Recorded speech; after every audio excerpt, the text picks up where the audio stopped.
Our next story is about games, the kind you play on your console or mobile phone. If you have an Xbox, Call of Duty or World of Warcraft will be part of your daily routine. If you're a mobile gamer, you're probably hooked to Candy Crush. If you play all these games, then this story is for you and you don't want to miss it.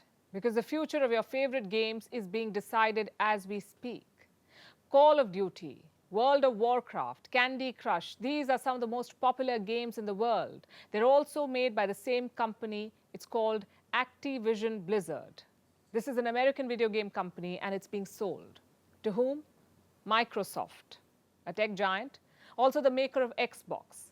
Microsoft is ready to pay $69 billion for this takeover. This is the biggest deal in the gaming industry.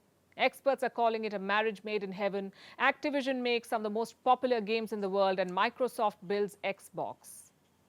It's one of the two gaming consoles in existence. The other one is Sony's PlayStation. So for Microsoft, buying Activision makes a lot of sense. It's a classic case of consolidation. Gamers play on Xbox. Why not buy the studio that makes some of the biggest games in the world? But American regulators do not like this idea and they want to block this deal. They have gone to court for it, in fact. The US Federal Trade Commission, or FTC, has filed a case. What is the FTC? It's a regulator that enforces America's antitrust laws. It ensures that monopolies are not created and that the market remains fair for everyone. Now, the FTC thinks that if the Activision deal is allowed, if Activision is sold, then Microsoft will have a monopoly in gaming. They say the deal will, quote-unquote, substantially lessen competition in this sector, so there will be lesser innovation and fewer games for you to choose from. Also, prices could be manipulated, and Microsoft could degrade the quality of games on rival consoles. These are the regulators' concerns, so they went to court. The case will be heard next week.